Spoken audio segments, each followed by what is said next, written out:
11 de la mañana con 5 minutos. Todos nuestros contenidos, usted bien lo sabe, están a través de Facebook, en las plataformas de Facebook. Estamos en Facebook Live en estos momentos ya transmitiendo este bloque y a través de todas nuestras emisoras y plataformas de Polar Comunicaciones para toda la Patagonia chilena, Argentina y la región de Magallanes. Tenemos el gustazo de darle la bienvenida y saludar a esta hora de la mañana, 11:06, a Patricio Quiroga, escritor, ligado de una u otra manera a la historia de la izquierda. Incluso escribe un libro de Salvador Allende en el 2016 y producto de ese mismo libro, ya lo hablábamos fuera de micrófono, es invitado a foros, conversaciones, charlas. Hoy día tiene un foro en la Universidad de Magallanes respecto justamente de Salvador Allende y seguramente otros temas. Patricio Quiroga está con nosotros. ¿Cómo estás, Patricio? Un gusto de saludarte. Bienvenido.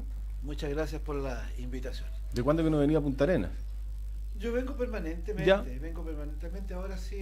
No, estuve ahora en ¿Este mayo, año? En mayo, sí, visitando hace algunos meses nomás. Sí, un viejo amigo que está enfermo. ¿Ya? ¿No? Y las amistades se cultivan. Si te puedes acercar un poquitito al micrófono, me piden. Ahí sí. Patricio, ¿a qué se debe esta nueva invitación a este foro? Porque has venido por temas personales, privados, de amistad, pero vienes a un foro en esta ocasión. Vengo a un foro. En realidad, septiembre para mí es un mes bastante movido.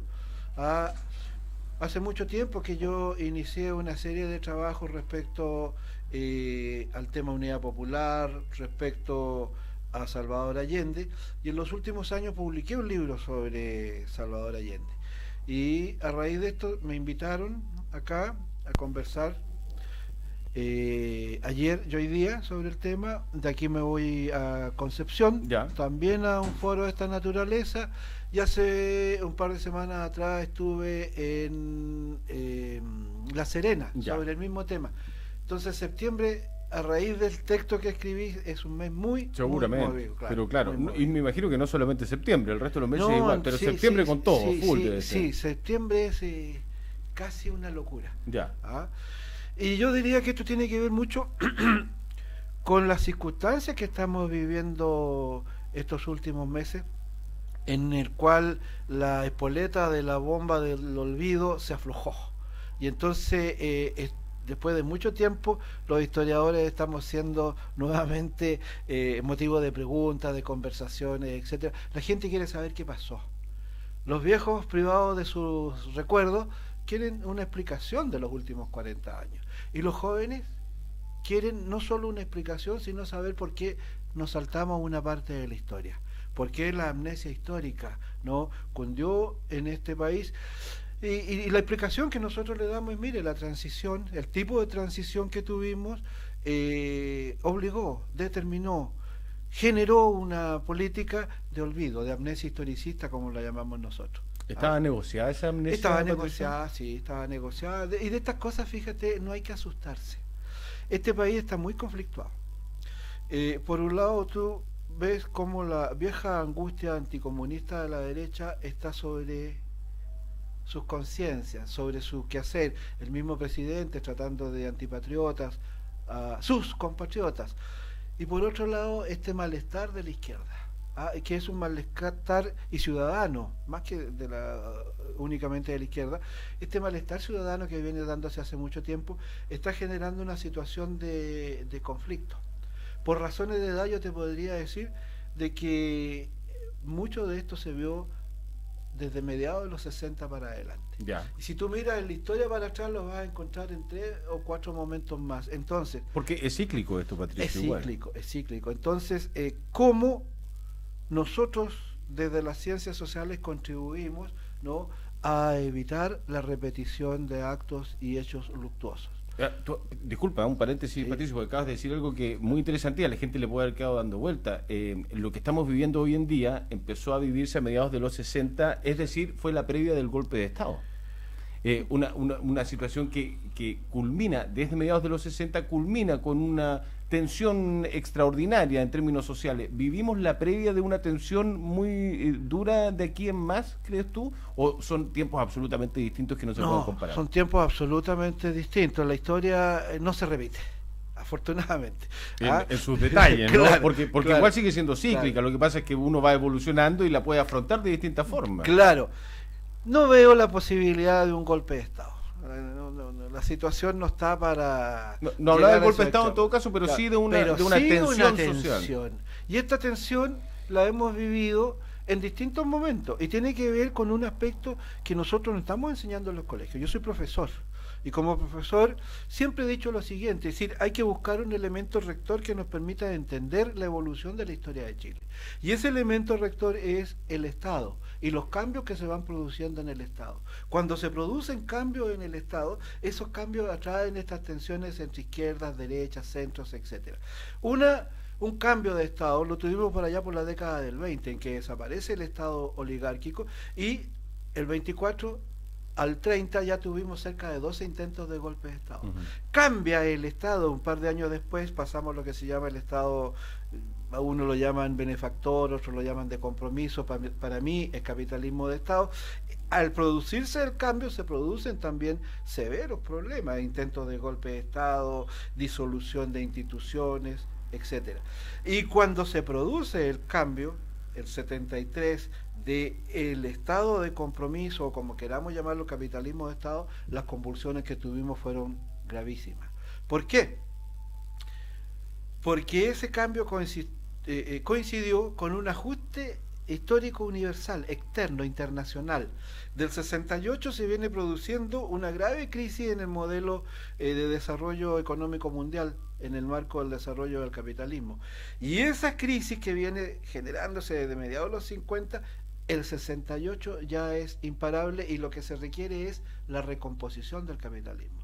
Y si usted, y disculpa que me extienda, por favor, ¿no?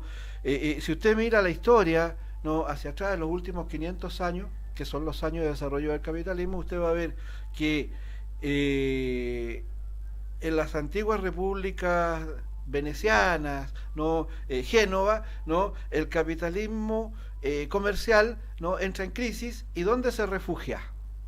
Se refugia en el capital financiero. Si esto es tan viejo como la historia del capitalismo. La próxima hegemonía, la holandesa, ¿no?, entra en crisis también en el siglo XVIII. ¿Y dónde se refugia? Lo mismo. En el capital. Y luego pasa lo mismo con Inglaterra, que entra en crisis. ¿Y dónde se refugia? Y luego viene la crisis norteamericana, la crisis de la hegemonía norteamericana. Y el tema grave de esta crisis que estamos viviendo hoy día es que no solo se produce un retroceso del capital comercial y del capital industrial, y se produce el refugio en el capital financiero, sino que a partir de la crisis del 2008, que no ha sido superada, no sabemos hacia dónde va a salir esta crisis, porque pareciera que se está tratando de superar con más neoliberalismo. Y mire el planeta en que estamos viviendo y al cual todas las políticas neoliberales nos llevó. Tanto que una serie de estudiosos hoy día dicen que el tema no es social, sino que ecológico, ¿no?, por la forma como hemos agredido el planeta. Ahora, ¿existe esa puerta que dice arriba escape al neoliberalismo? Uno interpretaría que no, que es muy difícil que las sociedades vayan saliendo del neoliberalismo en un corto a mediano plazo. ¿Tal vez en un largo plazo, Patricio? Mire, los cambios históricos muchas veces son imprevisibles. Muchas veces nosotros no logramos ver un continuum. Por ejemplo, para el golpe de Estado. Esa izquierda que fue detenida, torturada, que tuvo que huir, salió al exilio, lo sacrificaron, no logró ver el cambio histórico universal que se estaba viendo.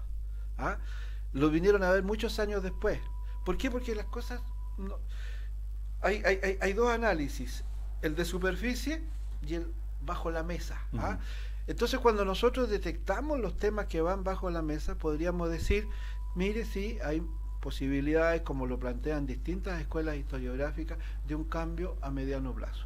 Y ese cambio a mediano plazo a nivel universal va a venir de la mano con una nueva hegemonía mundial, que es la de China, que se preveía hace 20, 25 años atrás, hacia el 2050. Hoy día ya estamos a puertas. Sí. Y eso significa una reconfiguración, ¿no?, de la geopolítica mundial, ¿no? Los BRIC, etcétera, empiezan a dibujar un nuevo panorama alternativo a la unipolaridad, ¿no?, norteamericana, vigente desde el 91 hacia acá. Por eso las reformas de Trump, No es que estemos frente a un loco, estamos frente a un hombre que detectó el cambio. Es lo que se viene y que hay que hacer para tratar de frenar eso y que Estados Unidos no pierda su hegemonía, ¿no? Exacto. Y entonces las economías locales, como la chilena, ¿no? Sin darse cuenta de estas variaciones, de estos cambios que se están produciendo, sigue detenida en el tiempo. Esperando, Chile, la economía chilena espera con el rabillo del ojo que hace Estados Unidos, ¿no? Porque finalmente lo que pasa en Estados Unidos rebota en nuestro patio, pues claramente. ¿Qué fue lo primero que hizo nuestro presidente? Una declaración de amor con los Estados Unidos de Norteamérica. Nos enganchamos nuevamente con ese carro. Somos en Estados Unidos chiquitito, Patricio, ¿no? Yo no quiero ser insolente, pero sí, yo creo que sí. Yo creo que esta administración, ¿no? Pero aquí hay un tema bien delicado, fíjese. Mire lo que está pasando en Argentina.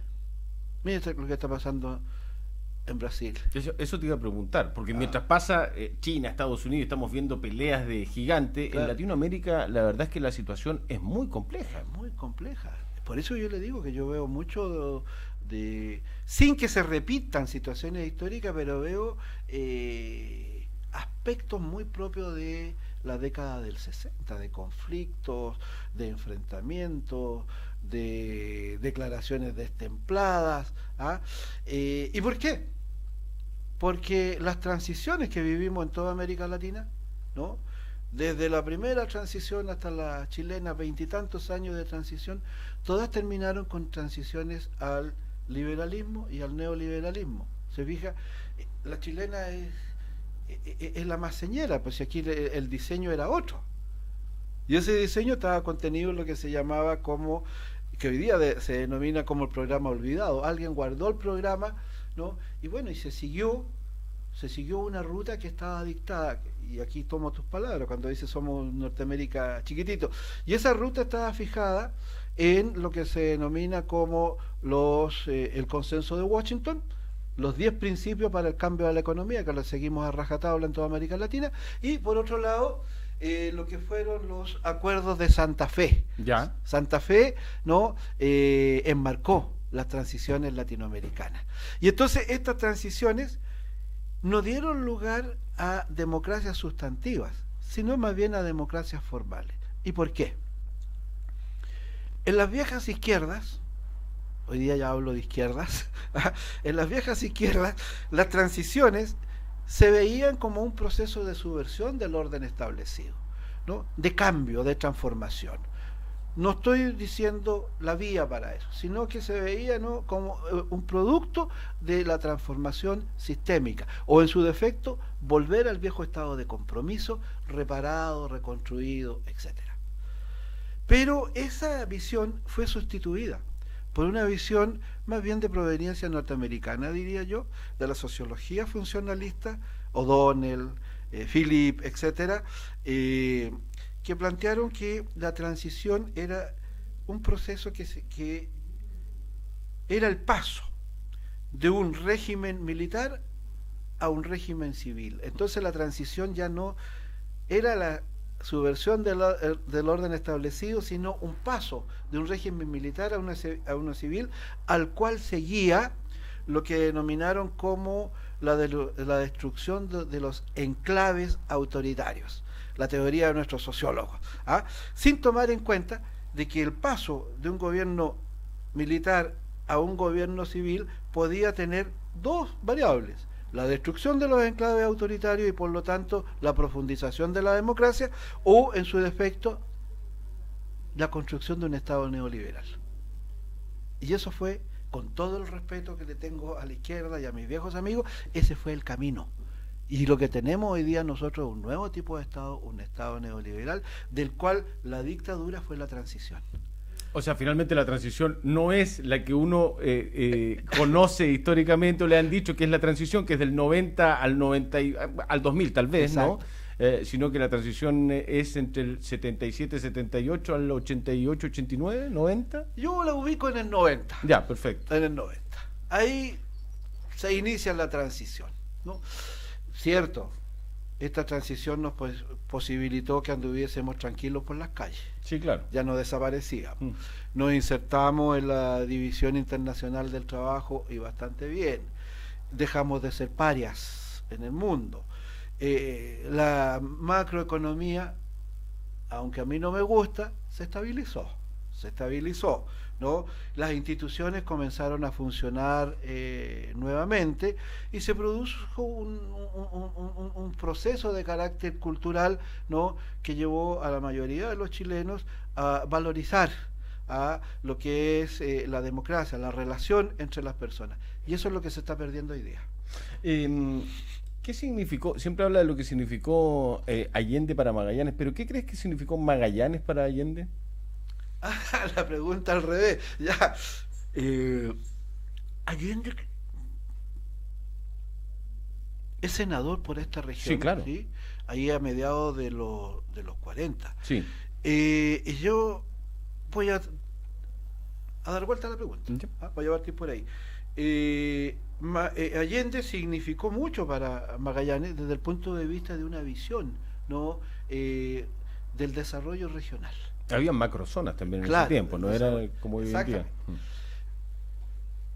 En ese contexto, la región significó muchísimo para Allende, muchísimo, porque él se adelantó al pensamiento de la Comisión Económica para América Latina, la CEPAL, en el sentido de hablar de macrozonas. Y entonces para Coyhaique recomendó determinado tipo de cultivo, determinado tipo de economía agrícola para Magallanes, y de aquí yo diría que él sacó el modelo que podría haber, del momento en que hubiese implementado en su gobierno, que pudiese haberse implementado en su gobierno, ¿no?, de buscar una especie de equilibrio entre el extremo centralismo, ¿no?, santiaguino con las regiones, que fue precisamente lo que él planteó cuando fue senador por la zona norte, respecto al trato del cobre. Allende tenía muy claras las extensiones, quienes manejaban esas extensiones, cuáles eran los cultivos, cuánto tipo de ganado, ovino, etcétera, tenía que trabajarse. Es un plan minucioso y del año 45, cuando todavía no existía la Comisión Económica para América Latina, que trataba de integrar zonas fronterizas. Entonces aquí había un programa de integración con Argentina, tal como para el norte buscó un programa de integración, ¿no?, con peruanos y bolivianos. Esa visión todavía no existía. Allende la desarrolla, y la desarrolla precisamente, ¿no?, a partir de cuando él es senador por esta zona. Patricio, ¿y cómo ves a la izquierda, centro izquierda e izquierda hoy en día, con un tipo como Gabriel Boric, que saca 19, casi 20.000 votos a nivel local, con una centro izquierda que va en la municipal anterior a la última parlamentaria a nivel local, separada, digregada, desmembrada, por decirlo de alguna forma, con un frente amplio que mira de reojo a la centroizquierda a nivel local, a nivel nacional también, y dice, no vamos a hacer acuerdo? ¿Cómo ves el futuro, el presente y futuro de la centroizquierda? ¿Se va a lograr hacer una nueva coalición? ¿La democracia cristiana a la vez corriendo con colores propios, sin aglomerarse con otros partidos políticos de la tradicional izquierda o centroizquierda? ¿Cómo lo ves? Uy, una pregunta más que compleja, más que compleja. Pero, a ver, el arco político chileno está corrido. Yo esto se lo escuché a don Carlos Altamirano hace 30 años atrás. Por ahí él dijo, mire, el arco chileno, político chileno está corrido. Yo creo que efectivamente esta idea proviene de allá, de hace 30 años, y lo ubico hoy día. Y yo te puedo decir así, y con todo respeto, en realidad la derecha chilena no es derecha, es ultraderecha. ¿No existe la centro derecha como se no la veo, porque ¿cuáles son los mecanismos de carácter teórico, político, ideológico, filosófico de esta derecha si no es el liberalismo y el liberalismo extremo? Esto se ubica en Europa en la extrema derecha. La izquierda es casi inexistente, es centro izquierda. Los socialistas, con todo respeto, son un partido hoy día casi de centro izquierda. El PC también es casi una centro izquierda, ¿no? ¿Por qué? Porque el temor a decir las cosas, el temor a la confrontación. ¿Y quién representa la izquierda entonces hoy día en Chile? ¿Frente Amplio? o algunos sectores del Frente Amplio, sectores socialistas, ¿no? Entonces, estamos, si nos sinceramos, estamos viviendo una situación de reajustes. La gente de izquierda se tendrá que dar cuenta, ¿no?, que la transición no fue lo que ellos pensaron, ¿no? Y por eso le salió el Frente Amplio, más hacia la izquierda, pero también con articulaciones liberales. Ahí hay grupos que a mí me parecen fascinantes. El grupo Sol, el de los anarquistas. Ya, sí. Que tienen una postura, ¿no?, extraordinariamente clara, ¿no?, respecto al componente teórico del pensamiento político. Boric me parece una figura emergente, extraordinariamente clara, que puede que tenga problemas a futuro en la medida en que no logre trabajar en colectivo. Bueno, ayer ya comienza una pequeña, no sé si es que tan pequeña, pero Alberto Mayor le escribe una columna que no sé si la alcanzaste a leer, que se llama El Ángel Gabriel, el ácido bórico y la banalidad del bien. Y hace una columna que es bastante interesante de leer, pero es una crítica que apunta directamente a Gabriel Boric, que lo trata de un ángel con pretensiones de arcángel, claro, y que quiere llegar al poder, claro, y que además habla un poquitito de esto de la defensa de los derechos humanos también en otros países, claro, como por ejemplo Venezuela y Cuba, claro, y que es duramente criticado por, claro, la izquierda chilena, ¿no? Claro. Bueno, Mayol, yo creo que es una de las figuras más significativas que ha surgido este último tiempo. A mí me encanta lo que escribe, cómo dice las cosas, es fascinante, ¿no? Es la expresión de la nueva sociología. Ahí no hay una invención, ahí hay un hombre culto, ¿no?, que se maneja con parámetros de todo un proceso que se ha dado en los últimos años de transformación rigurosa del lenguaje. Eso es Mayol. En el contexto de la aparición de lo que se denomina como el pensamiento complejo y de recuperación de las ciencias sociales, él lo hace espectacularmente bien, y por eso estos conceptos como arcángel, etcétera, ¿no?, son de un preciosismo, pero además de un tecnicismo extraordinario. Y en ese sentido, yo diría, la crítica es justa, es muy justa, ¿no?, a un hombre, ¿no?, que se elevó no precisamente desde el punto de vista de el nuevo manejo conceptual, sino desde el punto de vista de una necesidad social de tener representantes en el Parlamento. Entonces, esas diversidades tal vez en algún momento puedan, porque son secundarias, puedan, plasmarse en un proceso de mayor profundidad unitaria de ese sector, el Frente Amplio, que naturalmente hoy por hoy está en un proceso de construcción, si estas cosas no son nuevas. Y contestando a tu pregunta, por lo tanto es muy difícil que puedan llegar a una alianza con una centroizquierda destrozada, porque están haciendo su camino, están haciendo su experiencia y están llevando y plasmando en la realidad la crítica a un tipo de transición que fue liderada por estos otros sectores. Mire, yo quisiera tener el día de mañana un acuerdo firmado con ellos, pero la realidad me indica otra cosa, me indica que si hacen un acuerdo, va a ser un acuerdo meramente electoral, no va a pasar más allá, no va a ser un acuerdo programático, no va a ser un acuerdo en torno al allendismo. Okay. ¿Qué es el allendismo? Proyecto de sociedad, programa de gobierno, una visión de alianzas, ¿no?, una línea para el periodo y un elemento de construcción, el partido político o social. Esa posibilidad amplia es imposible tenerla hoy día, porque eso significaría que el Frente Amplio se subordina, ¿no?, a una estrategia que a mi juicio fracasó. ¿Falta parte de la verdad histórica en un museo de la memoria? A ver. Hay contada una sola parte de la verdad, un 80% de la verdad, falta un porcentaje de la verdad, o está todo bien. Espérate, y termino con lo siguiente: esta izquierda disgregada no le veo posibilidades hoy día de juntarse. La democracia cristiana y los radicales van a buscar su camino para tratar de dejar a los socialistas y a los comunistas. PPD, PS, PR. Y el PPD ya se dividió, una parte se fue con Mayol. Ya, puede ser que esos partidos ¿sí se puedan comprar el Frente Amplio o tampoco, crees? No lo veo todavía. Okay. No lo veo. No, son procesos que están en marcha. Okay. El tema de los museos. Mira, el Museo de la Memoria a mí me parece significativo porque es eso. Es un museo de la memoria.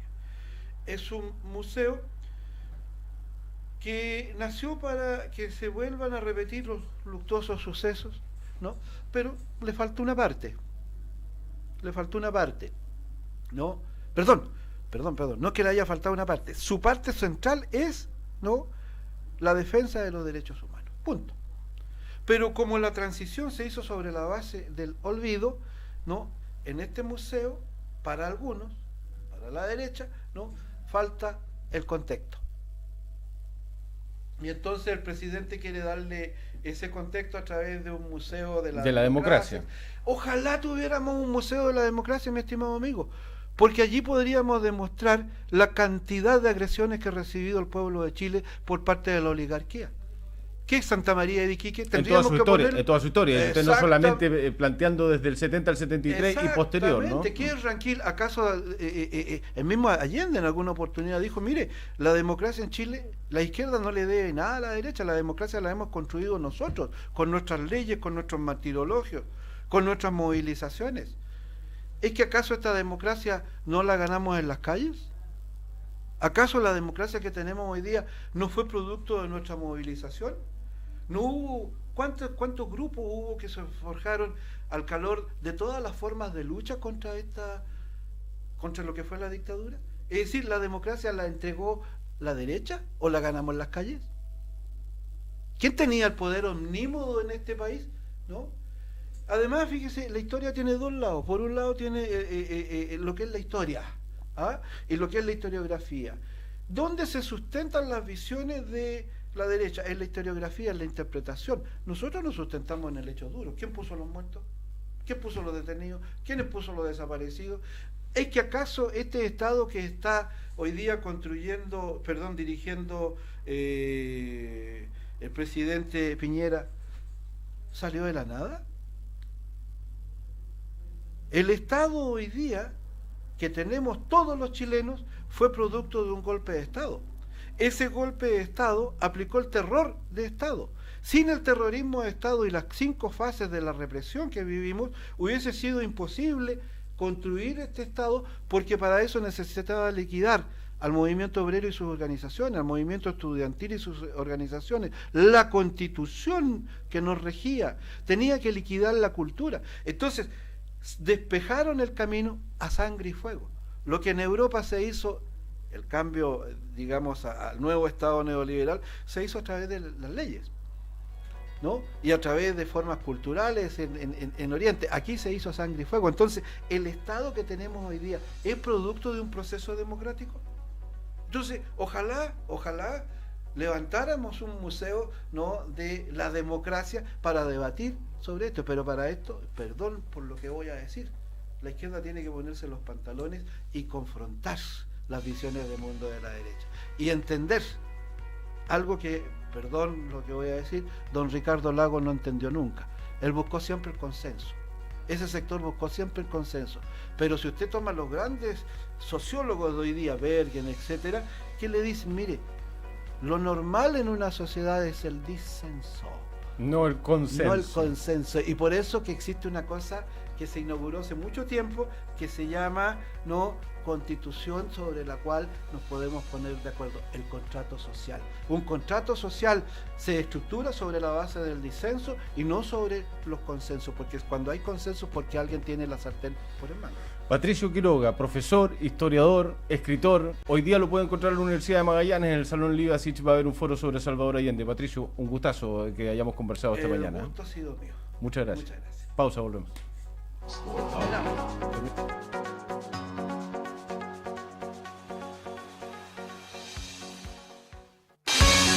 ¿Sabes cuáles son nuestros